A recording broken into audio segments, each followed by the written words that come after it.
not done on earth. It is fought against. Whatever God says, people do the opposite.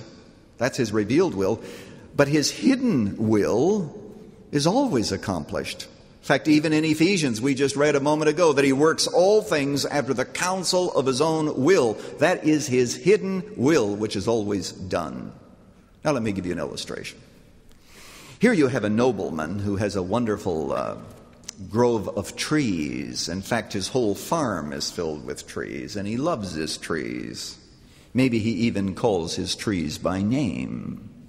But he has a neighbor who's an evil man who hates this nobleman. He's full of envy, he's full of anger. And so the neighbor, whom we'll call Mr. Evil, he is scheming to try to find out how he can do his friend in, his neighbor, I should say. So finally one night, Mr. Evil gets up enough nerve to climb over the fence.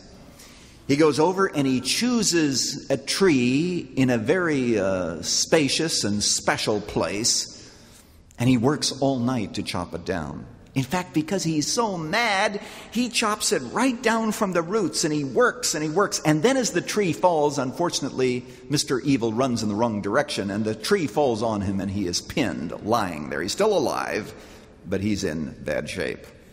But he has this evil, perverse satisfaction of knowing that at least, he was able to chop down one of this man's, the nobleman's, favorite trees.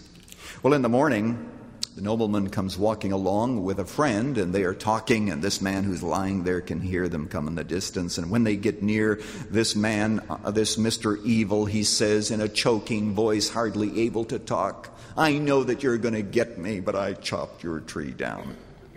And the nobleman says, "Well, I want you to know that the gentleman that I have with me here today is a builder. He's a contractor. And the reason that we were taking this walk is I wanted to show him where I wanted a new house built. And it was to be built right here. And so I want you to know that you chopped down a tree that needed to come down. And you have done a lot of the work already for me." That's the way it is. Does that mean that Mr. Evil gets by? No, he's punished. He had evil intentions, and therefore he is going to be punished. Just like the devil, like mankind, they fight against God. They rail against him. They do everything opposite to what God says. But he who sits in the heavens laughs, and he has them in derision. And what they don't know is that the more evil they do, the more wicked they become. They always keep doing God's ultimate purpose anyway. And that's why the Bible says in the book of Proverbs, God has made all things for himself, even the wicked for the day of evil. God is still in control, and his purposes are being done. Wow. A third question. Can we trust a God like this? Can we trust a God with whose plan apparently involved such things as Kosovo, the Holocaust, and we could name a number of other things? Is that feasible, that a God like that can be trusted and loved? Well, I'd like to say to you today that the sovereignty of God actually invites trust. Because what that means is that these senseless things that we have been talking about, the fact that there is not only human tragedy, but human tragedy upon tragedy. And when there's an earthquake, it not only destroys villages and people, but then it rains for a week so that the survivors can't even find those who are buried under the rubble. What sense does all this make? What sense does it make to have a plane with some folks in it who want to help others suddenly crash so that help is negated? What sense is it when children die of disease and starvation? Can you make sense of this? I can't.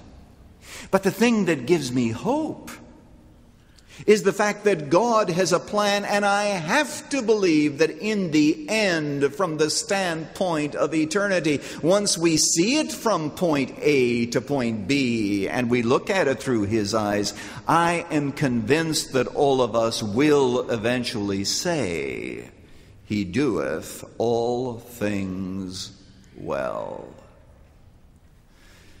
One day, I was mowing the lawn, And I saw a piece of paper that had blown across the way, and it was obviously, as I looked at it more carefully, a letter that someone sort of tore up and then threw, I guess, into some kind of a garbage bin.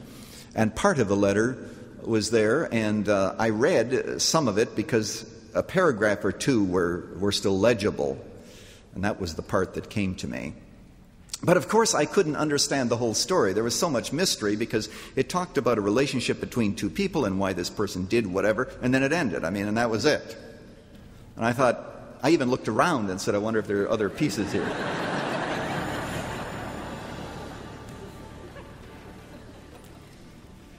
That's what we have when we look at the Bible. God says, I'm giving you a letter that is truthful and it makes sense. But there's so much that you do not know. Dr. Erwin Lutzer with part 3 of The Lie That the Fall Ruined God's Plans. The 8th of 10 Lies About God and Why You Might Already Be Deceived. Tomorrow, final thoughts and some questions on this very difficult subject. Running to Win comes to you from Chicago's Moody Church to help you find God's roadmap for your race of life. 10 Lies About God can be yours as a series on CD, cassette, or MP3. For full information, call toll-free 1-800-215-5001. That's 1-800-215-5001. Your letters are always welcome. Write one to Dr. Lutzer at Running to Win, 1609 North LaSalle Boulevard, Chicago, Illinois, 60614. Don't forget, this broadcast is supported by listeners like you. This is Dave McAllister. Join us tomorrow for our next edition of Running to Win.